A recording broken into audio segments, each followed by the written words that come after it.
Halo semuanya, apa kabar? Kembali lagi, saya ingin mengisi konten di YouTube channel saya.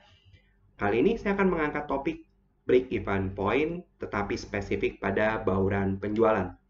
Nah, sebelum memulai pembahasan pada konten di YouTube channel ini, ada dua persyaratannya. Yang pertama, teman-teman harus sudah mendengarkan YouTube channel saya yang sebelumnya terkait dengan menganalisis titik impas atau break even point dan CVP lanjutan. Kalau sudah, maka kita dapat membahas topik yang spesifik pada bauran penjualan.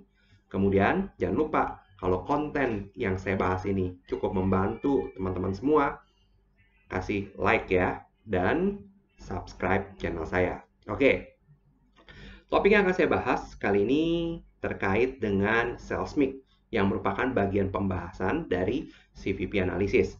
Pada video-video sebelumnya, saya sudah menjelaskan bahwa analisis CVP merupakan sebuah analisis yang sangat penting bagi entrepreneur atau pebisnis di dalam menentukan titik impas dan juga menentukan berapa target penjualan baik dalam unit atau dalam rupiah untuk mencapai sebuah margin laba yang diinginkan.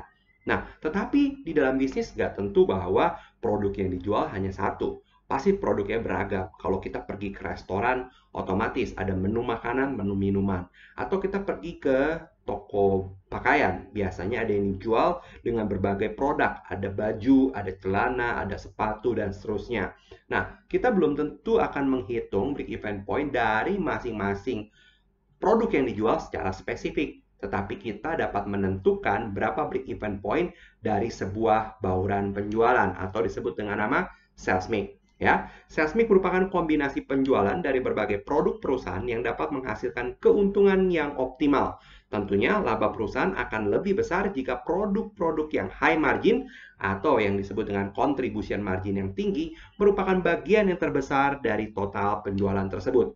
Nah, teman-teman silakan simak video saya yang kali ini karena biasanya ketika bicara break even point dalam bauran penjualan, ini adalah topik yang sebenarnya lebih relevan kepada industri. Kenapa? Kita nggak mungkin dong menjual produk hanya satu gitu ya. Kadang-kadang kita menjualnya beragam. Nah, ketika keberagaman tersebut kita jual, kita agak kesulitan untuk menghitung break even point masing-masing produk kan, misalnya kayak kita di restoran, ada menu makanan A, ada menu makanan B. A mungkin ramen, B itu pizza, dan kita menjual keduanya.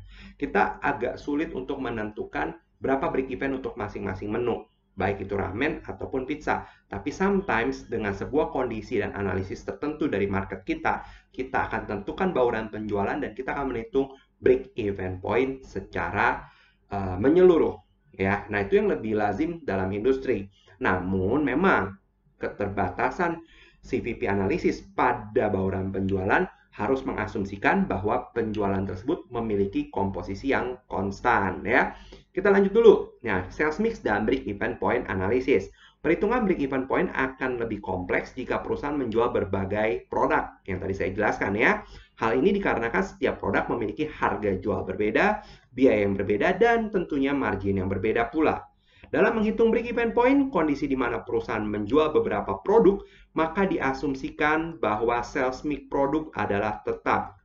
Nah, ini merupakan asumsi yang harus kita patuhi ketika kita mau menghitung break-even point menggunakan bauran penjualan ya. Berarti diasumsikan harus ada sales mix yang tetap. Nah, bagaimana sih sebuah perusahaan atau sebuah industri itu bisa menentukan sales mix yang dikatakan harus konstan atau tetap? Tentunya dari pengalaman penjualan mereka dari per minggu, per bulan, atau bahkan per tahun. Semakin banyak informasi yang mereka peroleh, maka mereka akan lebih mudah membuat prediksi sales mix yang cenderung mendekati stabil atau konstan di sepanjang periode tersebut. Nah, tentunya bukan hanya ini doang ya asumsinya. Asumsi-asumsi lain harus terpenuhi. Misalnya harga jual tetap, biaya fix dan variabel harus dapat diketahui secara detail dan spesifik. Nah, kemudian juga biaya fix dan variabel harus stabil dan kapasitas produksi juga harus tetap sepanjang periode ya. Nah, dibaca lagi di video yang pertama ataupun kedua saya sudah membahas mengenai asumsi di dalam CVP analysis ya. Oleh karena itu, jika manajemen perusahaan memperkirakan adanya perubahan sales mix perlu dipertimbangkan juga di dalam perhitungan break even point. Ya, jadi kalau ada perubahan sales mix, tentunya break even point pun akan bergeser. Ya, kita masuk kepada bagaimana menentukan BEP dengan sales mix. Jadi sales mix itu dapat dinyatakan dalam dua bentuk, yaitu dalam unit penjualan ataupun dalam persentase penjualan, persentase volume penjualan. Nah, tentunya keduanya akan menghasilkan hasil yang sama ya. Kita lihat contohnya. PT Raya memproduksi dan menjual 3 jenis produk dengan data penjualan sebagai berikut untuk tahun 2018. Ya, di situ ada produk A, produk B, produk C dengan unit penjualan yang berbeda, 21.000, 31.500, 17.500 dengan harga jual yang berbeda. Tadi kan dikatakan harga berbeda, biaya berbeda, dan tentunya margin juga berbeda. Nah, di sini kita masih menggunakan konsep yang sama ya. Kalau harga jual 40.000, harga jual 40.000 dengan variable cost 24.000, tentunya kita akan menghasilkan contribution margin sebesar 16.000. Demikian pula dengan produk B yang 50.000 dan juga variable cost per unit 32.500. Nah, berarti kalau kita lihat di sini adalah berapa nih? 17.500 merupakan contribution margin. Demikian produk C, jangan lupa 35.000 untuk harga jual dan 24.500 untuk variable cost-nya. Berarti kita memiliki 10.500 untuk contribution margin. Nah, total fixed cost selama tahun 2018 adalah 696.150.000, di mana 431.200 merupakan fixed selling general dan administratif atau disingkat SGA. Nah, diketahui sebesar 45% dari total fixed cost adalah sunk cost ya.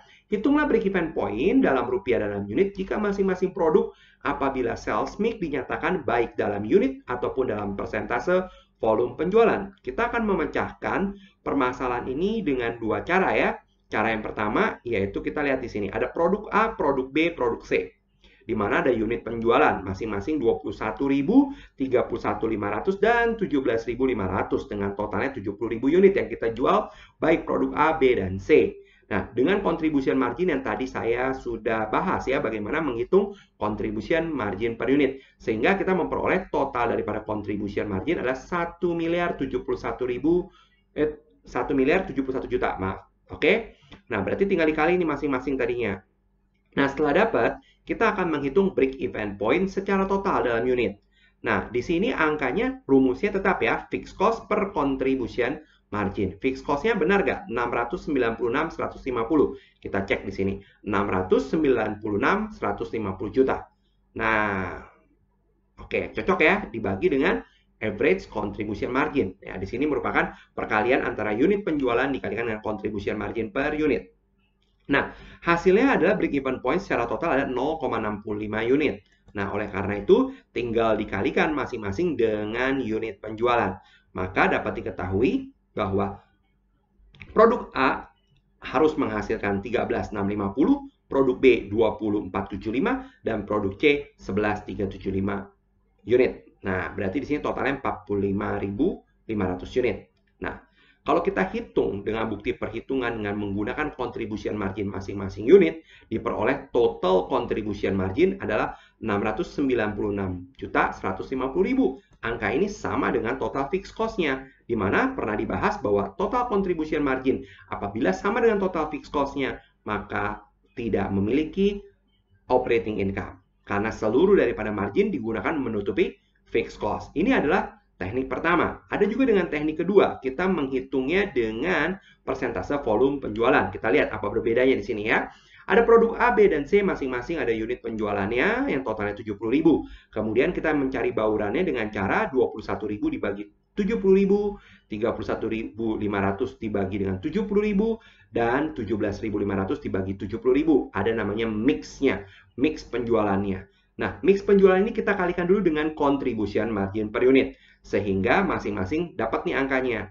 30% kita kalikan dengan 16.000 hasilnya 4.800. Demikian pula 45% dikalikan 17.500, 7.875. Dan yang ketiga 25% kita kalikan 10.500 menghasilkan 2.625.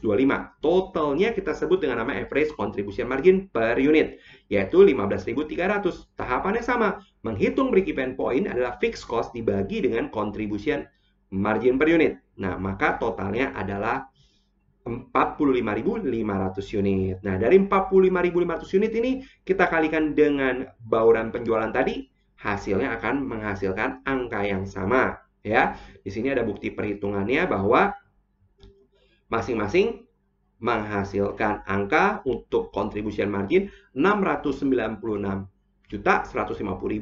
dan 696.150.000. 696.150.000 untuk fixed cost-nya. Maka break even-nya 0. Bukan break even, dalam artian di sini adalah operating income-nya.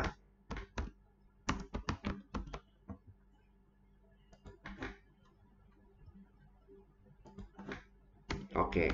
Nah, mengapa saya katakan bahwa ini topik yang penting ketika kita bicara dari bauran penjualan? Karena sebuah perusahaan terkadang menjual produknya lebih dari satu dan kita menghendaki bahwa kita menghitung break even point secara keseluruhan. Nah, oleh karena itu kita bisa menggunakan break even point dengan bauran penjualan. Nah, di sini yang perlu dijaga adalah kita masing-masing memiliki contribution margin per unit ya. Nah, jadi kalau kita sudah mengetahui contribution margin per unit, kita jumlahkan. Nah, tetapi di sini kita harus tahu benar-benar berapa bauran penjualan dari masing-masing produk, baik produk A, produk B, maupun produk C. Nah, di sini pun bauran penjualannya harus bersifat tetap. Nah, ketika terjadi perubahan, maka terjadi perubahan juga pada break even point. Nah, oke, kalau di sini kita lihat yaitu mengenai projected sales. Nah, perhatikan contoh soal 3 untuk mengembangkan pertanyaan di contoh 4 ini. Nah, contoh 4, berapakah unit yang harus dijual oleh perusahaan untuk mencapai laba bersih setelah pajak, yaitu 142.290.000. Asumsi tax rate-nya adalah 40%. Nah, kita kembalikan lagi setelah earning after tax, kita jangan lupa mencari earning before tax, di mana earning before tax ada 237.150.000. Nah, dari earning before tax ini kita bisa menghitung sama seperti tadi ya, fixed cost ditambah earning before tax dibagi average CMU, contribution margin per unit. Pembahasan ini pun sudah ada di video yang pertama terkait menganalisis titik impasse ya. Nah, kemudian kita dapat berarti penjualan harus mencapai 61.000. Nah, ketika penjualan mencapai 61.000, maka kita bisa menghitung masing-masing produk berapa yang harus terjual. Nah, demikian pembahasan pada break even point untuk bauran penjualan. Semoga video ini bermanfaat dan bisa memberikan value buat pendengar. Apabila ingin diskusi, jangan lupa isi komen di bawahnya. Oke, selamat belajar semuanya. Terima kasih dan kita tunggu konten video berikutnya. Thank you.